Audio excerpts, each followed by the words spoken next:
Are you attached to someone who's unwilling to share their feelings with you or really be in the relationship with you? Maybe they're evasive or elusive, or they display a lack of openness with you. If so, you may be dealing with a partner or love interest who is emotionally unavailable. In this video, I'm actually going to be sharing with you a personal story of how I kept attracting one emotionally unavailable man after another, which caused a lot of heartbreak and a lot of suffering. And I also want to share with you how I broke out of this pattern and ended up finding healthy love after years of this dysfunctional dynamic.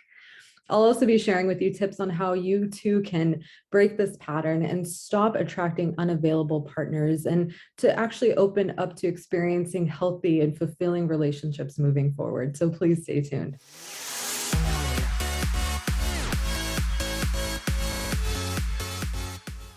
Hi friends, and welcome to my channel. If you're new here or you haven't subscribed yet, please hit the subscribe button below and hit the notification bell to be notified every time I make new videos about relationship advice, personal growth, and healing after heartbreak. Be sure to also follow me on Instagram too, where I share weekly tips that you won't find here on YouTube.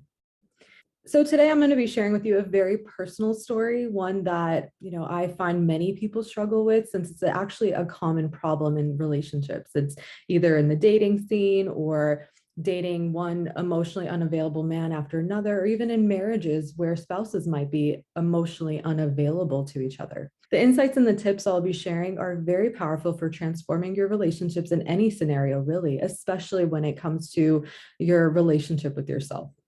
And since I coach women through the separation and divorce process, many people assume that I'm divorced myself, but that's not actually true. That's not the case.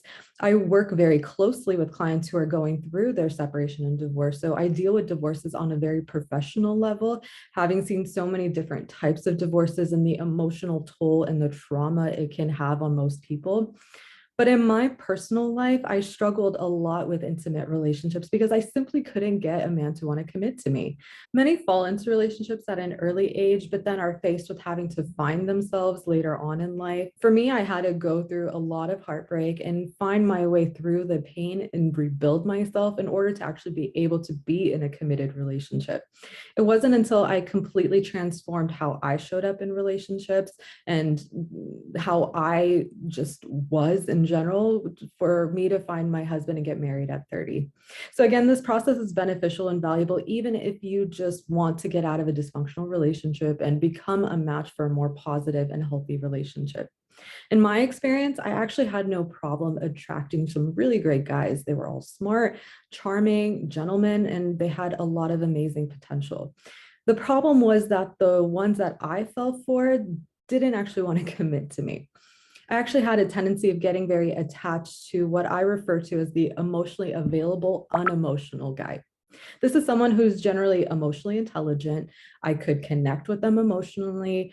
They created a safe space for me to share my emotions and vulnerabilities. But when it came down to it, they were nevertheless unavailable in some way. Maybe they were holding a lot of heartbreak from past betrayals.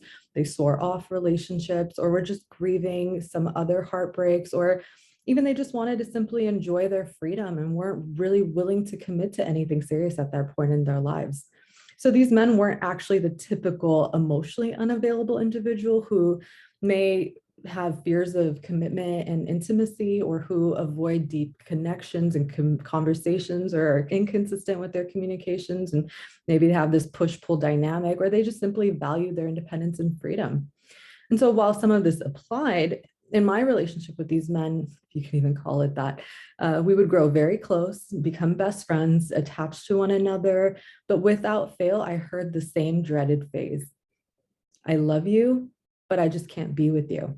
It was so heartbreaking and devastating. And I just couldn't understand why this kept happening. It was literally a record on replay, the same exact scenario, the same dynamic, just with a different face. And I couldn't wrap my mind around it.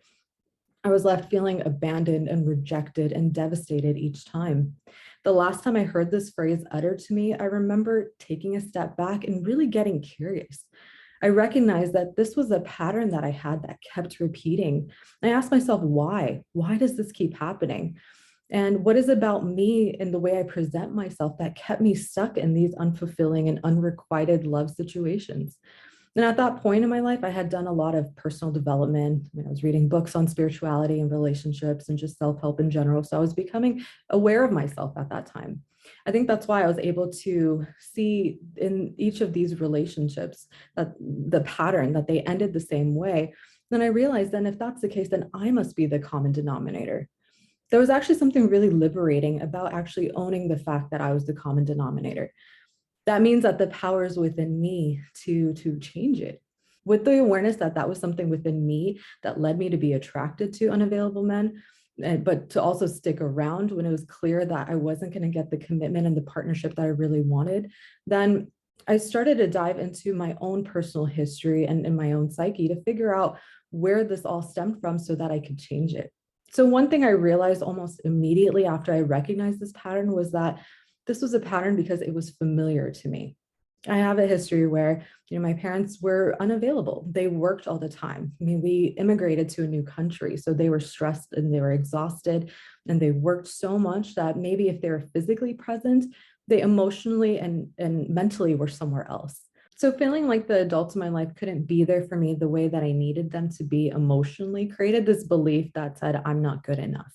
It created this wound. And when we're kids, we take everything personally because we aren't able to view things logically or assess the situation properly. So instead, we have these core woundings, which end up being really common. If left unhealed, they form the blueprint for our love relationships and life in general.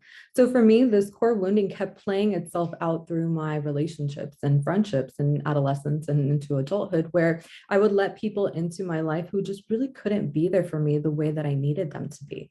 It was familiar and part of my blueprint and imprinting.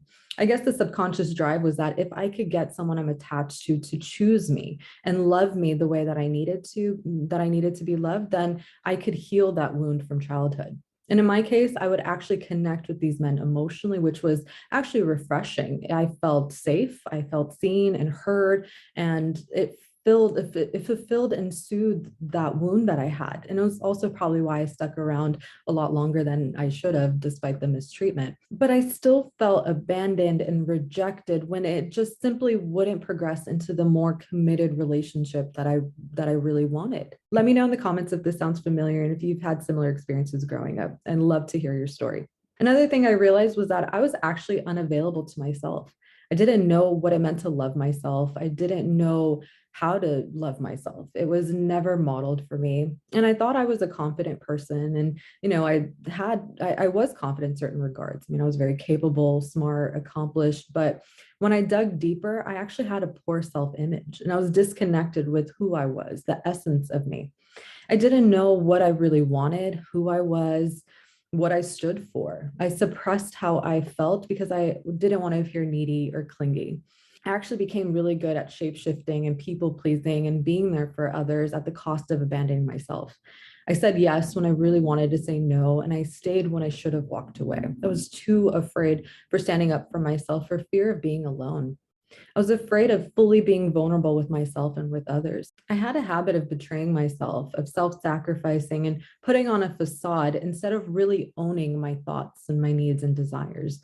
These were all symptoms of the codependency that I had, where I looked to other people to give me my self worth and my self value. And if you want to learn more about codependency, I recently did a video about the truth of codependency, which I offer a different perspective. And I go into a lot more depth in that video. I'll link it in the description box below.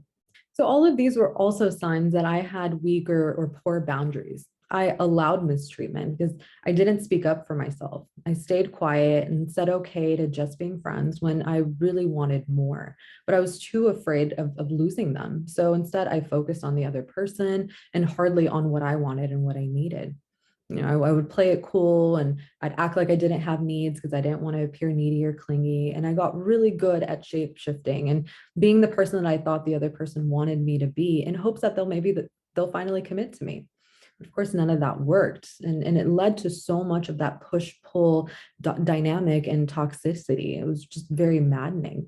And the more I expressed how I felt and that I wanted more, I could start feeling the other person pull away. I could see that they would get distant and cold, and I could sense it from a mile away. I think most women are good about sensing that. And instead of clinging, I would push away too. It was torture and it went against everything that I deeply desired. All of these were signs that I didn't know how to love and care for myself.